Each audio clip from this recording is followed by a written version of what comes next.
exercise is really protective in terms of mental health. There's studies being done that can show that for, mild to moderate mood disorders, that exercise can be as good as medication for helping and managing those things. So I think exercise in itself is one thing, but what we can do, I think, in the fitness industry, where a lot of the power is about community, because then you're sort of, stacking all of those benefits on top of each other. So yes, fitness is really good, and I could talk until the cows come home about that. But I think what we've got the power to do is, yes, fitness, but if you're looking for something else, it's about building those connections in the community so that your gym, your fitness space, whatever it is, it's more than four walls. Hi, I'm Jerram. And I'm Barry. We're from NovoFit, and this is the Mate Spot Me podcast. In this podcast, we're going to speak to experienced and upcoming fitness industry leaders with the goal to give you 2 to 3 gems that you can take away and insert into your business. In this episode, we're joined by Daniel Wood, a fitness professional with over a decade of experience across frontline and leadership roles and a passionate advocate for mental health. Together, we explore the idea of building mental fitness, how exercise supports mental well-being, how to start meaningful conversations, and how to create genuine connection with our fitness communities. Let's get into it.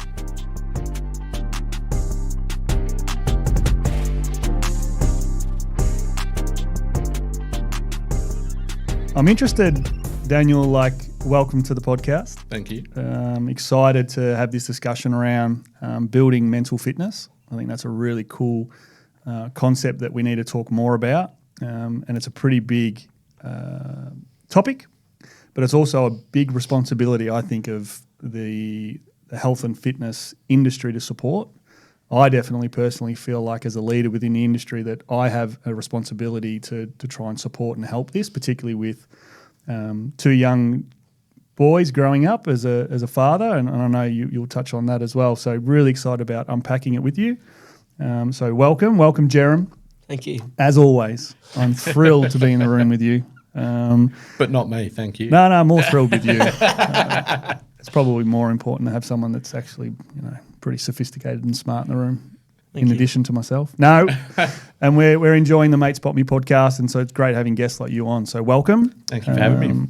All good. So exercise and mental health advocate is something we might have pulled off of your profile, and an educator and performance coach. And I think that's some really great areas to be supporting the community and people. So testament to you, mate. It's a great focus and a just cause that we want to help you support and build. So let's talk about it. Absolutely. How do you introduce yourself as a mental health advocate? How does that fit? Oh, look, I put together that bio that I reckon you ripped off through AI for an awards night for industry, and I don't remember writing it. So when I get referred to as some of those things, I turn around and go, when have I ever said that? So it's probably a label that I don't really often put on myself in terms of a mental health advocate. I'm passionate about it, and like we're going to dive into, I think there's a lot of reasons why we should be, and I think most people who are in this space in health and fitness, on the surface, I'm probably preaching to the converted, and I'm hoping to dive in and make you realise that there's a little bit more to it, and there's some things that we can focus on. But I think anyone involved in health and fitness understands the importance of mental health and the link between the two. Yeah, and it's a great catch that you don't have to be an expert in it to experience it or to support it. And we'll talk about Movember. I think that's a really key thing that we want to be driving here. Obviously, November's just around the corner. And that's been such a massive movement that has grown from really, green shoots to now being a massive program. So keen to unpack that with you. We'll talk a little bit about mental health versus mental fitness. I think that's a really cool concept, considering, health and fitness and the gym. We're typically going to the gym to, increase our cardiovascular fitness or our strength or our physique. And so there's some real comparables there, which keen to talk about that. Mental injury and recovery, I think, will be a great topic that we'll cover, and some tools and strategies in a fitness environment that we can support people will be a really cool concept to unpack. One thing that I'm really keen to explore with you too is that exercise intensity and mental health, and the tie sometimes that people have around fitness and exercise needs to be tough and hard for it to actually be beneficial, and we're going to obviously dispel that myth. And then creating connection and community, obviously in your role with Greater City of Greater Geelong and the impact that you guys are having there in a really big regional area, I think is really great. So Yeah. I'm looking forward to all of those things, Jerram, and can't wait to dig in. So let's get started. In your experience, the mental health versus mental fitness, can you explain to us that a little bit more about from your perspective? Yeah, so mental fitness is a relatively new term that I've seen get thrown out a little bit more and more recently. So I think easiest way of summing it up in a pretty short, snappy way is mental health is how you are right now, and fitness is almost this long-term journey that may not have a defined start and end. So it's a little bit like, right now I'm not injured, thumbs up, thumbs down, whereas fitness can mean so many different things to so many different people and different stages of their life as well. So I think it just encapsulates the complexity of life and everything else attached to it, whereas mental fitness is almost what's my current state. Yeah. And you go, mate. Well, I think you too, like along your journey, you'll go in and out of different stages where you'll be at different mental health positions. It's probably, I don't know how to say that properly, but fitness is part of the way of identifying that and dealing with it as you go, I would imagine as well, like the ongoing management of your own mental health. Yeah, absolutely. And look, being down in Melbourne, I'm sure there's lots of AFL fans out there. And even for the people that aren't, stick with me. I promise you it's worth it. The AFL has actually got a really great infographic that I can throw a link or something up for you. But it's about a mental health continuum of where you are. And there's a state of essentially we're in a really good place. And then there's varying degrees down to really acute injury, which, you know, if we relate it back to physical fitness, I've done my knee. Like, this is catastrophic. I'm out of action and I need some really quick, really significant support. Compared to, I'm a Saints fan. Trade period is Speaking pretty about good. traumatic, you've done well. Trade period, doing pretty well. If we're talking about Cups won, you know, it might be for me watching the Saints lose a grand final. I'm maybe not so well. I wouldn't say I'm mentally unhealthy. I wouldn't say that I'm in crisis. But geez, I'm not feeling that great. Yeah, so it's a really good continuum to understand. And you sort of said that you'll flow through those at all times. You'll have a couple of terrible nights' sleep as a parent. You start to dip down.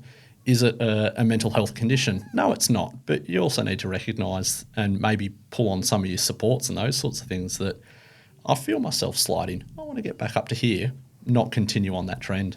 Is it a bit like we had on another episode a friend of ours that preached a lot of mindfulness stuff, and I think what Fee sort of talks about is, I guess, a lot of proactive. Would you say proactive sort of? Yeah, I think before it becomes a problem, actually building up a level of mental fitness that will support those potential events that might make you feel not so great. And then you can deal with that situation far better because you've built up the work in between.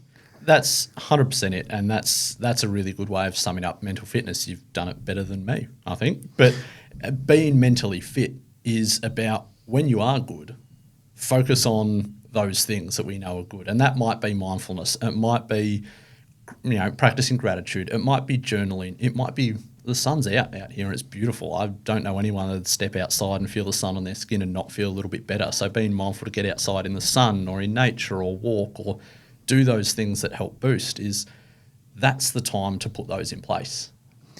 I think typically, and I want to probably laser in on men for the moment and appreciate that, mental health isn't just a male thing. It's both male and female and all in between. But I think as blokes, we tend to be poor at it because there's a stigma associated with it. And there was a stat in a recent report that I was reading that 49% of people actually wait until they are at very distressed or extremely distressed situations before they actually seek help.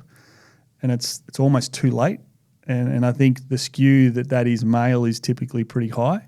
In your experience as a male and something that you're passionate about, and obviously we'll talk about Movember, I think, which is a great program that we're definitely excited to unpack, and hopefully this podcast can play somewhat small role in building that up. do you see similar in the sense of that men are waiting too long to get help because of the stigma associated with it? And secondary, what would you suggest in that element, how to work through that?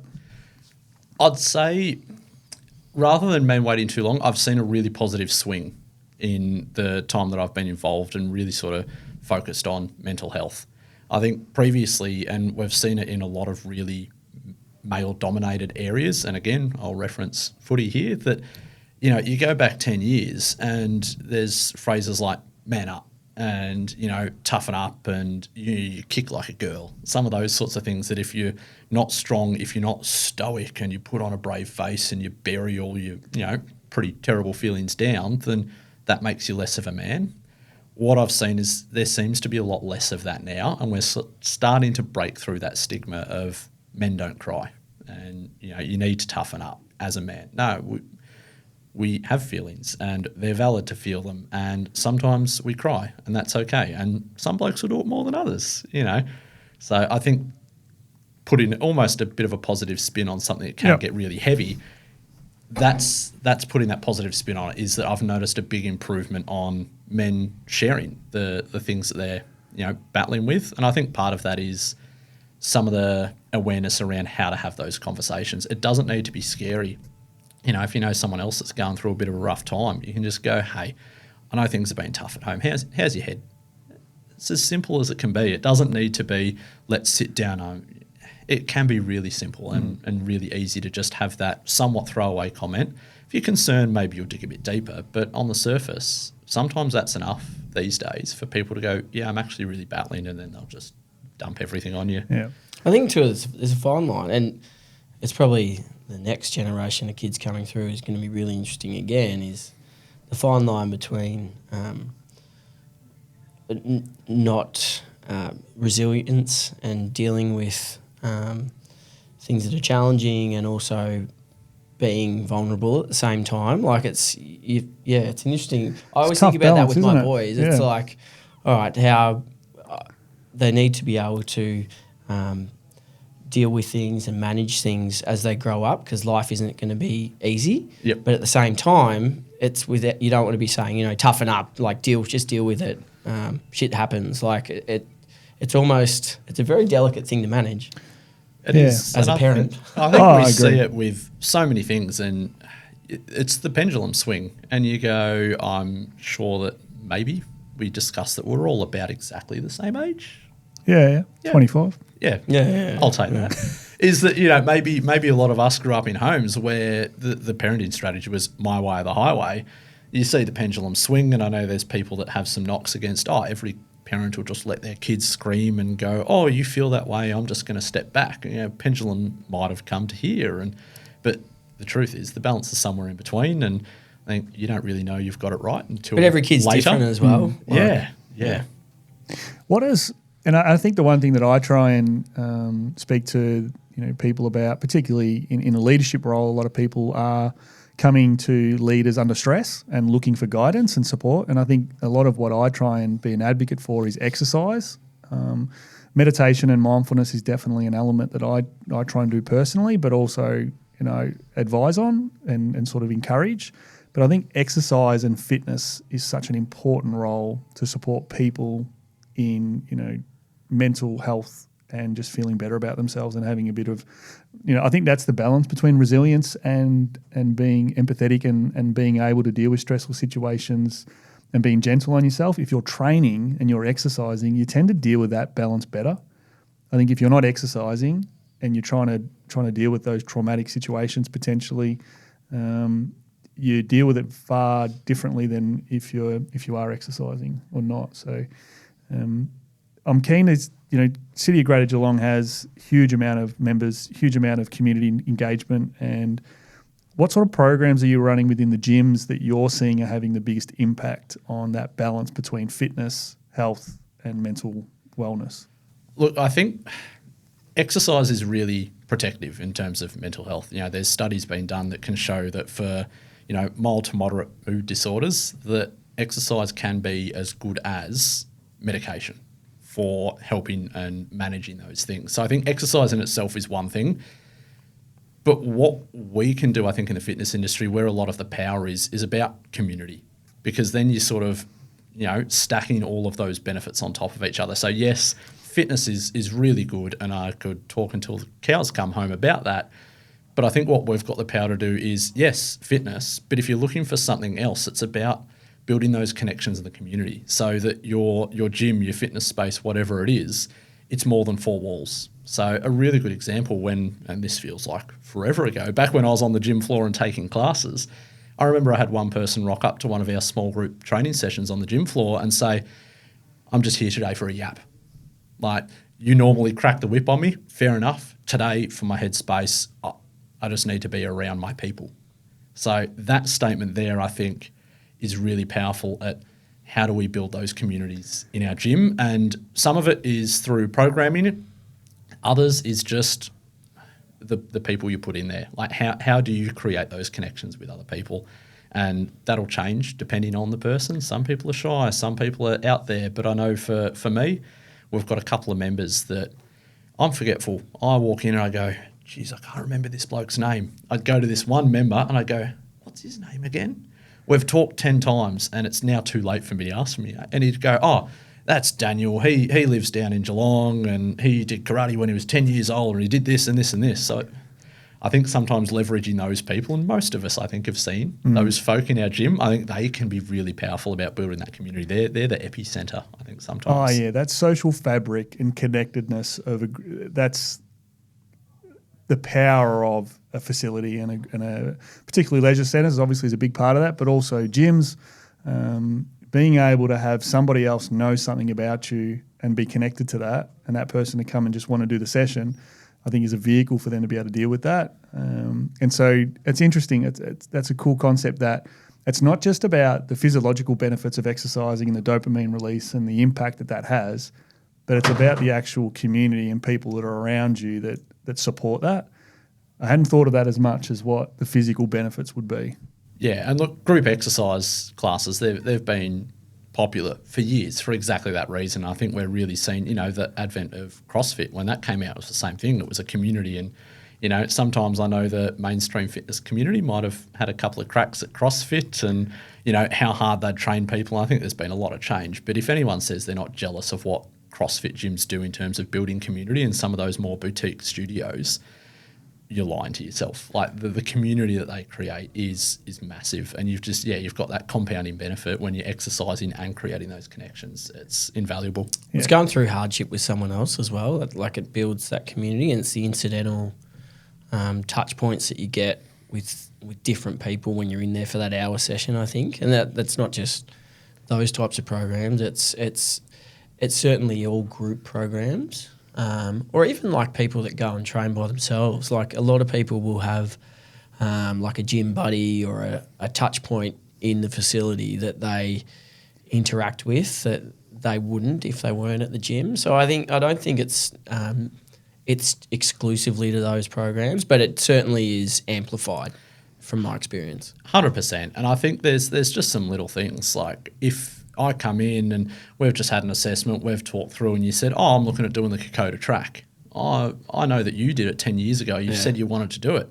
I'm like, hey, mate, I'm going to put you next to each other on the treadmill for your warm-up because I've seen him and gone, oh, look, these two have got a common goal or they've got something. And immediately, you might continue to work out by yourself and not talk after that. But you're giving those opportunities for people to create those connections where they might not otherwise. Yeah. And I think that stuff, it's great for people. Like it's great for mental health and all that sort of stuff. But on the other side, it's great for business too. Because if they've got that connection, if you're more than four walls with some weights in it, you're a community or you're that place that you catch up with that friend. It's good for retention. So it's good for business just as much as it is, good for people. Staying on that gym environment, one of the things I think I try and be very disciplined with myself is if I'm not feeling great, I'll still go and do like a 15 or 20 minute workout, and it will be an easy one. It might be just like a stretch, maybe a little bit of weights and, a bike, and I leave after 20 minutes and I inevitably feel better. I think sometimes what can happen is people feel they're at home, they're on the couch and they had a shit day. And the last thing they want to do is go and socialise with people and do something. I think actually getting beyond that initial hurdle and just getting in and doing something, 15, 20 minutes can have an impact. And I know you're quite passionate about this. And you talk about a health score or a score guide about that. Can you maybe share a little bit about that and some of the things that you've seen work to get people beyond thinking that needs to be an hour and a half workout where you're smashing yourself to actually get any mental health benefit and, the opposites to that? Yeah, so I guess there's two things, and I'll try and come back to the second because I'll probably go right down the path of the first. But just a self-check-in, and whether that is as simple as, how am I feeling? I'm not great. I'm still going to go to the gym, but I'm just going to take it easy. That's great. Other people who might have higher expectations or you're trying to get into a routine, I've found there's and I cannot remember where I've found it, and it eats away at me because I think it's brilliant. But it's 8 questions to ask yourself, whether it's before you start training or maybe it's on the drive home from work or, wherever it is that you're considering, do I go straight home or do I go to the gym? And I've written them down because I often forget to, is, have I slept well? Have I hydrated well? Have I fueled my body well with good nutrition? Have I moved well in the last 24 hours? So have I done all those things in the last 24 hours? You can't control them anymore now, but have I done them well in the last 24? Then the other 4 are, do I feel energized? Am I moving pain-free? How's my body feeling? Am I achy? Do I have DOMS? Am I sore after my other workout? Do I feel really excited about training? And do I feel ready to train? So your score then dictates what your goal is for the session, essentially. So if you get 8 out of 8, yes, cool. Time for some PRs. We're going. This is on. Green absolutely, light. Absolutely hammer your workout. Great. If you're in the middle range, maybe you don't put the weight up today. Maybe you do your 2 sets instead of your 3. And if you're at the lower range, I always say your goal should be to walk out better than you feel walking in. So if I get a 3 and I go in and actually adapt my workout to match and meet me where I'm at, ideally I'm leaving as a 5. And look, 4 of those you can't control. Yep. So maybe you're not leaving as a 5, but just Maybe in yourself, 4. you're feeling better than you walked in. And that's your goal. And that might be sitting for 10 minutes, 15 minutes on the bike and chatting to the person next to you. And realistically, your heart rate hasn't got that high. But because your score was so low, that was your goal for the session. So I think that's a way of framing it up to those people who are trying to build that routine and trying to get into fitness and maybe a little bit more focused, is you've still got something out of that. You've still hit a goal. You don't need to smash yourself. And this is the part that I get really passionate about, is if you're feeling pretty cruddy, and whether it's those 8 questions or whether it's just you checking in on yourself and your headspace at that time, if you're maybe not up here and all good, all green in that mental health continuum, if you're sliding down a little bit, you don't want to add a huge amount of stress to a stressed system. Some people naturally might go, yep, I'm blowing the cobwebs out, I feel better. But for others, having that check-in and identifying, you know what, I just need to walk out feeling better than I walked in. That's your goal, and that is a perfectly acceptable workout. And I think pushing that out to people breaks down that expectation of what exercise is, and sort of gets into another theme about, exercise for mental health versus exercise for body composition change and how different the intensities are. Yeah, I think that awareness reinforces your mental health too, that the fact that you've got awareness of where you're at on the continuum that you're talking about, you're giving yourself a bit of a score around, hey, how am I going to show up for this session? And then you're adjusting it accordingly. All of those things are very internal, and so it's such an inside game. And it's all about reflecting on how you're feeling, and then you're adapting that workout to that. And I think that's somewhat controlling your emotions and giving yourself permission to not be okay. And then, outside of that, you're probably going to recover quicker and feel better about yourself. So, and I think the second avenue that I was going to take that on, which is nice and quick, is just about if we've got people that are just new to the gym and maybe they haven't been great in terms of headspace, is the power of giving them the permission to rock up to the gym for 20 minutes, talk to their mate and walk out, that's okay. How powerful is that in creating routine? So instead of going, I feel crap today, I'm not doing my workout, they've only got their one workout for the week. Next week they get busy and it's none. Compared to that, and you go, you want to do 3 workouts a week, give them permission to rock up and sit on a bike for 20 minutes and chat. That builds that routine so that when they are in a good headspace, they're used to coming 3 times a week. They score the 6 or 7 or 8 and they smash it. So it's really helpful in, I think, for a lot of people building that routine in coming to the gym. And once you've got that routine, then it's much easier to leverage that and maybe look into some of those fitness, body composition type goals. But that routine is what underpins it all. So I think we're going to call it the Daniel Wood Mental Health Continuum. We'll put it up in the notes of the podcast. It's a good simple tool as well. And I think with these things, it's got to be simple. If it's too complicated, it's really hard to be disciplined and get it into a habitual flow. I think when it's simple, it's much easier to impact and bring it into your normal day-to-day. I think more people can achieve it. Like the old saying in gyms, like the most technically sound, best program that is hard for someone to follow isn't the best program. Something that's simple and easy for people to be consistent on is where they'll have the most success. So if you can build consistency around it, then you're going to be more likely to do it, and you're going to be able to progress into more spaces, whether it be more challenging things mentally around like working towards a marathon, or it might be just doing programs that historically have scared you. Like you're a gym guy and you want to stay away from yoga, but you're going to try it. Like there's different. It's complex too, because you've got different things that motivate different people in gyms. So like, no doubt, people are at different levels of fitness and health. But the most, elite athlete, health and fitness person that's, training 5 days a week still has mental health challenges. And I think we're not just talking about people that are on the couch playing PlayStation, eating poorly and have a really unhealthy balance. We're talking about like a wide range of users. Elite athletes probably, they've got a lot of external pressures, and so they'd be dealing with this a lot as well. Yeah. And so I think that mental capacity to be able to deal with it no matter how fit you are is a really important element. yeah, Yeah, and I think that's been the tagline of mental health for a long time. It doesn't discriminate. Yeah. So, the most successful people are still liable to get challenges, and some people might argue even more so, just purely because of the expectation and the demands that they put on themselves or that other people put on them. I actually have a story around that. So I remember sitting Hugh Van Cullenberg, I think it is. I don't know if I said that right, but from the Imperfects. I remember sitting in a session with him, and he was presenting to a group, and I was sitting there watching this guy thinking, this dude is inspirational. Like, I've read his books, I've heard him speak, I've listened to the podcast, and I'm like, just the level of his mental health must be just like premium. Like, there mustn't be any problems, because he speaks it, he lives it, he's so disciplined, and he's regularly in it. And then he got up and did this presentation at a conference I was at, and he was like, hey, I've had absolutely terrible days. And it knocked me. I nearly fell off my chair. He's like, I've had days where I just could not get out of bed.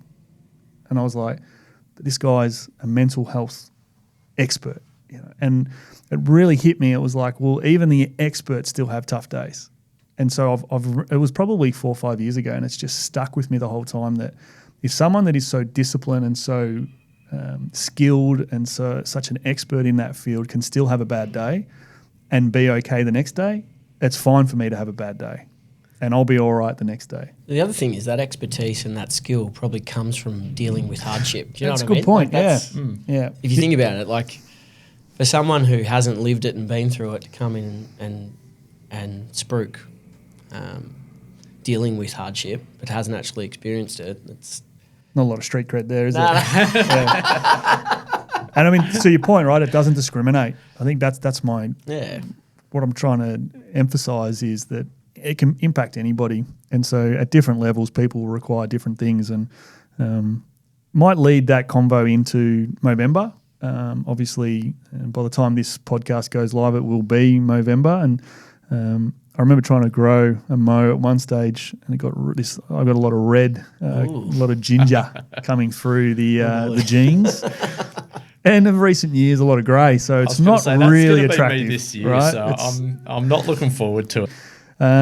Tell us a little bit about your passion behind Movember, your involvement with them, and the success that you've been able to see with their program.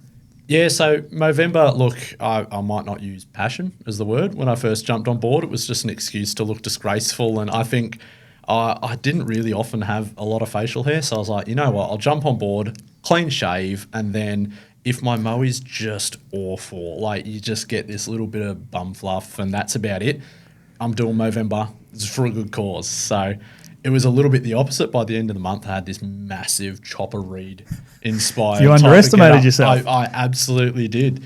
So the first few years, honestly, was just an excuse to look disgraceful and have a bit of fun with it.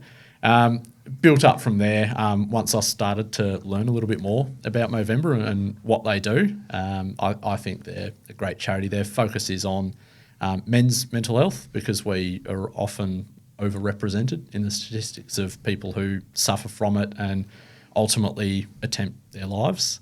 There's some really damning statistics, and once I sort of connected with that, and that's when I'd say, okay, now I'm passionate about it. Getting in and then starting fundraising, and then through work and through some of the facilities, we put on member talks where we would talk about mental health and leveraged a lot of the really great stuff that's out there. And Are You OK Day is a really good example of how to have a conversation about mental health, what follow-up, all those sorts of things, and getting into that education space and having conversations a little bit like we're having today and just trying to break down some of those stigmas and encourage people that it's okay to not be okay.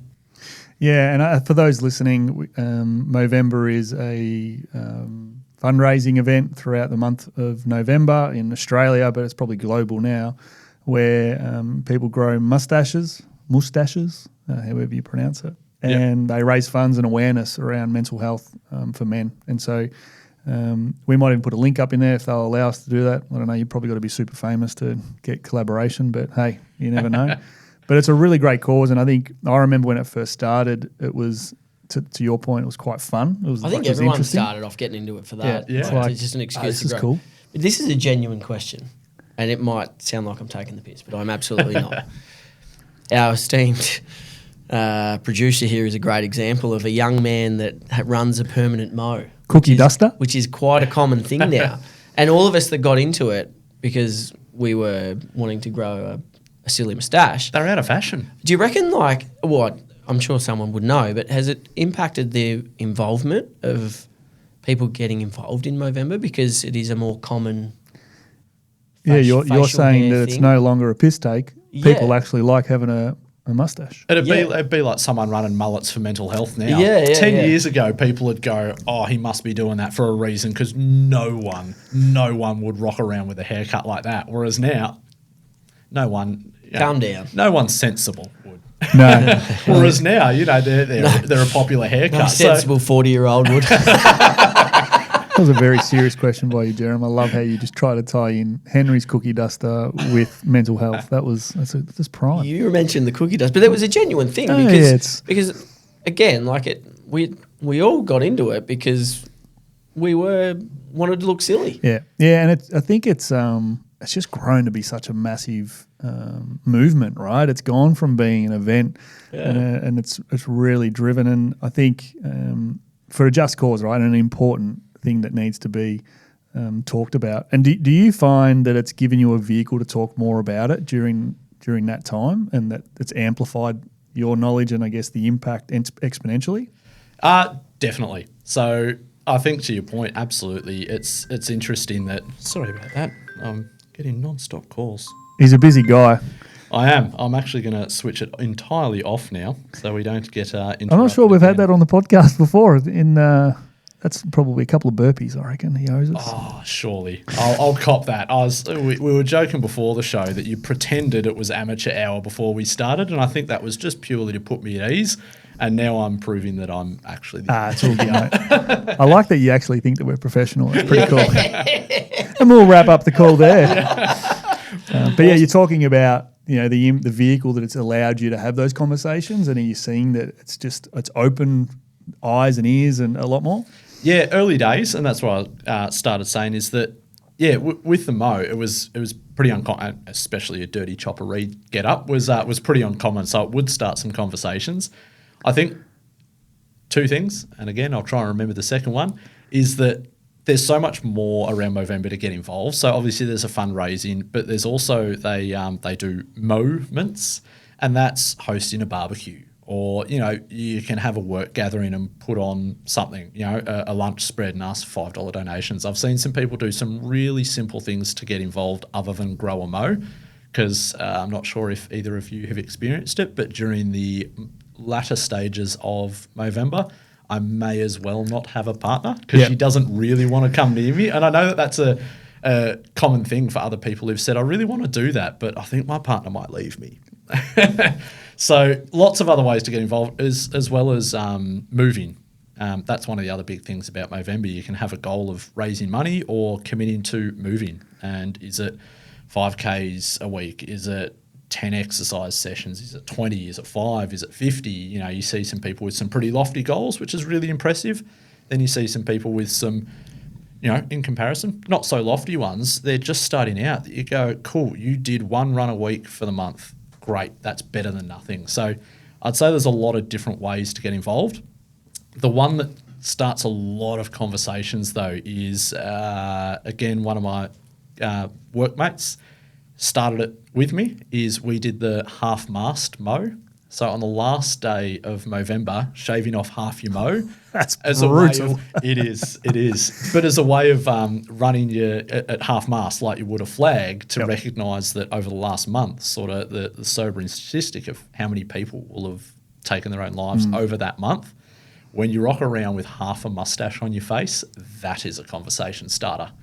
I'm not sure that that'll ever hit high fashion, and we'll sit here with the likes of other people just rocking half a cookie duster, to borrow your expression. I think if Henry's all in, he's going to have a half-mast cookie duster in November. And the question is it the left or the right?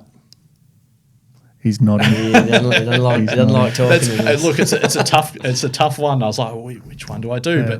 But I think that's a really powerful one, and that starts some really big conversations. It's interesting that the actual aesthetic of it encourages someone to ask, what the hell are you doing? And you're like, wow, even me, like I was joking about it, and then you told me why the reason. I'm like, man, that's compelling. It's a scary statistic that happens so much in the world that we live in and the way that it should be. And so credit to you, mate, for rolling with it. I think Movember, there's a couple of other good programs out there. I think the Shucker Project is a good one. I don't know if you guys follow them online. They're pretty good. Yep. Just encouraging conversations, right? I think, opening the door to be able to go, hey, are you all right, mate? Check in on your mates. Make a call.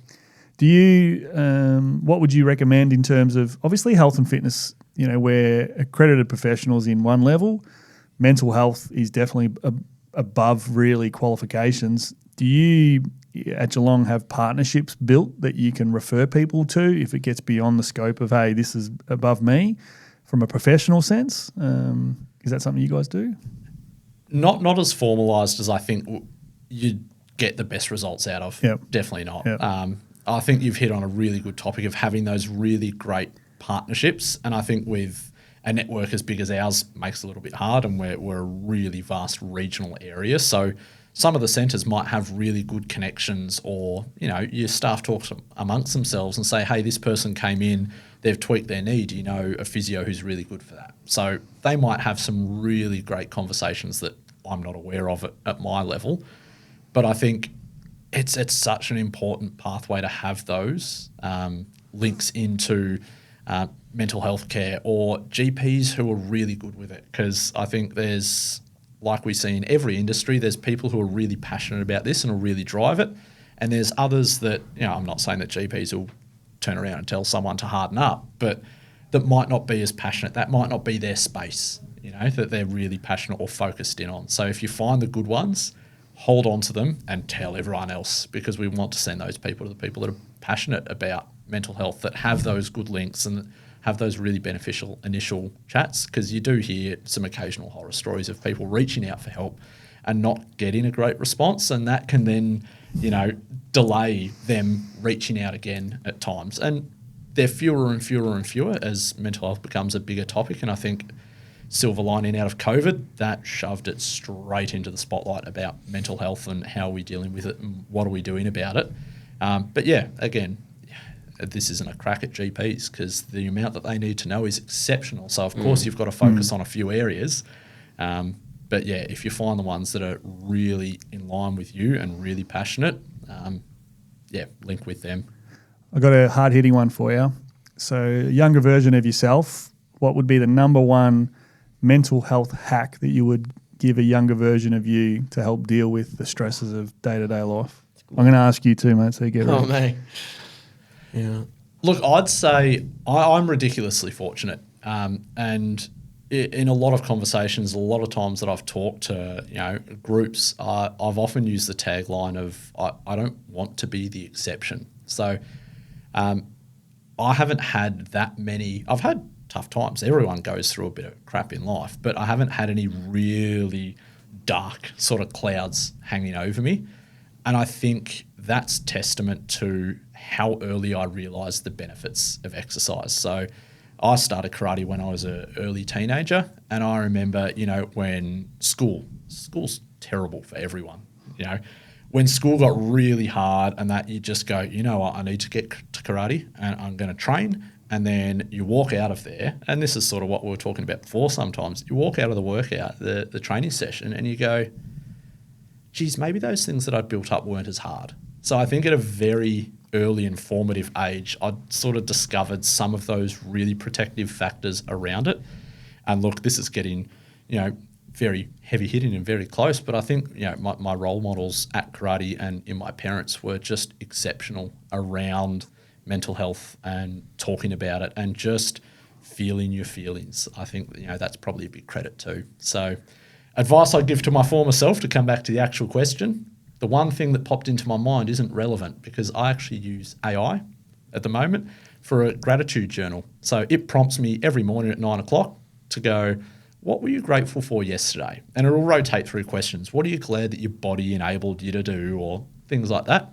And then I think really well, it sets me up for the week great, because on Monday at 9:30 it pings me and goes, here's all the really good stuff in your life. And that is so good. You log on the morning and you're thinking, sun's out. I really wish it wasn't a Monday morning. I really wish it was a Sunday morning. I could go out and enjoy this.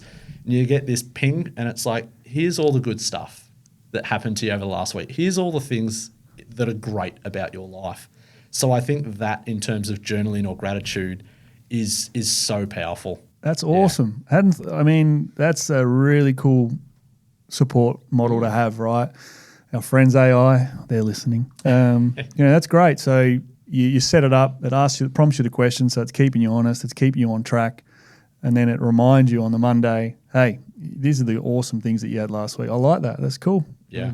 So you're just going to tell yourself that you need to when you're a younger version of you, to invent this AI thing that's not possible. I like that, because you'll probably be a billionaire at the same time. So happy days. Yeah. What about you, Jez?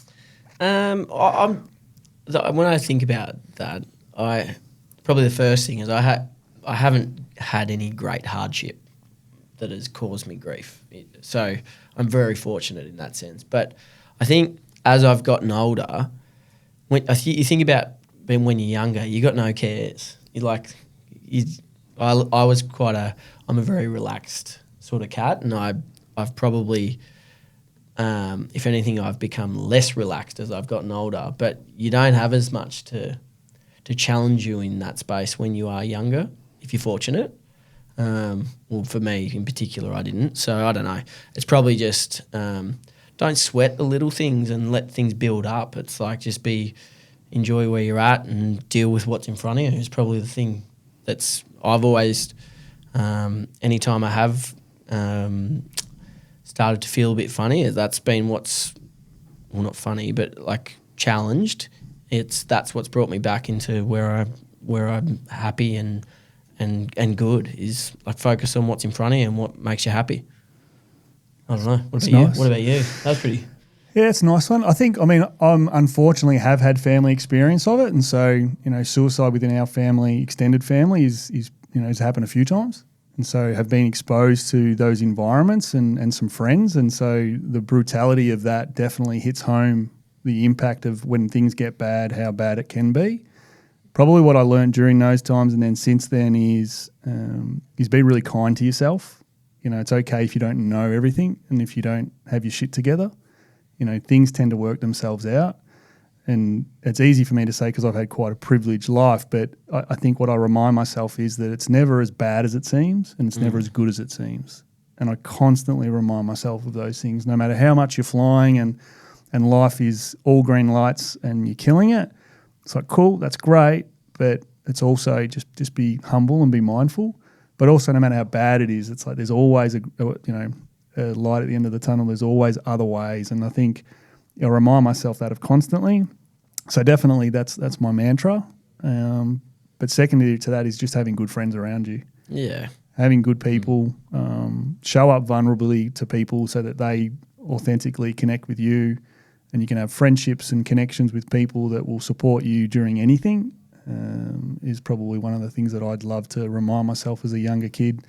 I think you've really touched on something there in terms of that vulnerability. And I think sometimes there's a lot of focus on how do I have a conversation with someone else about mental health. But I think sometimes being vulnerable about things, you invite people to have a conversation with you, which can be so much more powerful. And I'm thinking of a couple of really stark incidents here where it was actually in an ARV conference where Gil McLaughlin was the keynote speaker, and he talked about being vulnerable. There's a exceptional, and again, it's footy. I can't believe that I've spoken so much about footy on this. We're a footy podcast. That's good. Yeah. What trade's coming? What do you reckon about Charlie? No. I haven't checked my phone. By the time this goes, Zach it's all Merritt's done and gone. dusted anyway. This podcast cancelled if he's gone. But he talks about, there's a AFL episode on behind the scenes, I'm not sure of the frame of it, is the last time he cried. And he talks about going through this pretty harrowing experience with one of his kids and some pretty severe medical issues. And I remember speaking to someone else, and they turned around and said they were going through fertility issues. And me and my partner were going through the same at the same time. And you just go, that one moment of him being vulnerable up on stage, then it's just that domino effect. Yep. And this person that I've met plenty of times before, I've talked to a lot, you just go, geez, that's now a really deep connection.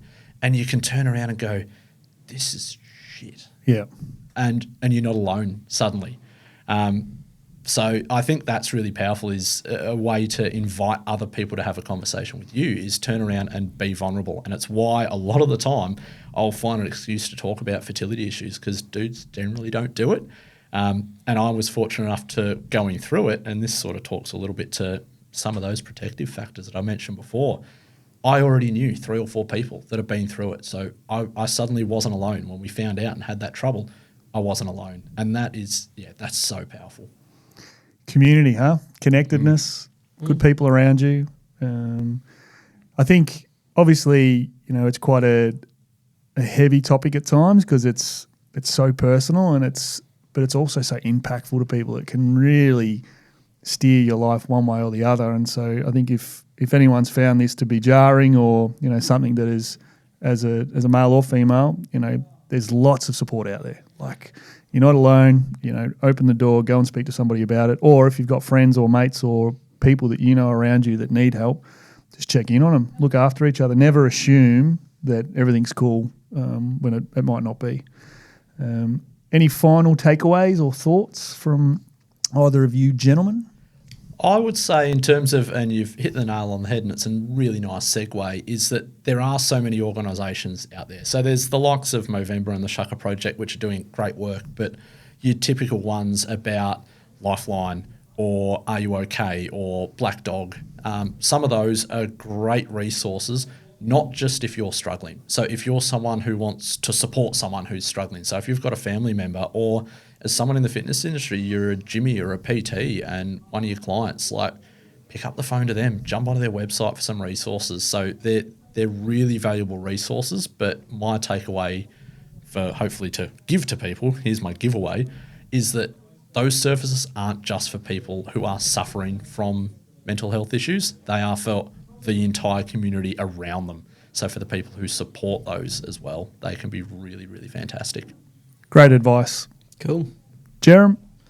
I think, it's have the conversation with people. And if you're looking at it within your 4 walls of your business, all right, it's skilling your staff to have the right avenues or to be able to have the conversations that stay in their lane, but also if you need to give someone the tools to help themselves or to seek some help, because I think that's probably as a fitness business, with what we do, we're dealing with people.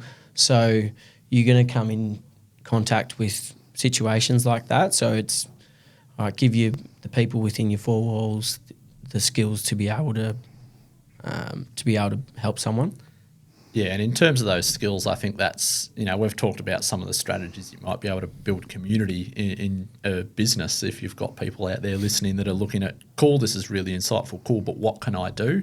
I think mental health first aid is a really good one to look at. So the same as, I guess, we relate back to physical injury, there's a lot of talk about mental health being similar to physical health, is that if someone does their knee, you're not going to cut them open on the gym floor and repair their ACL.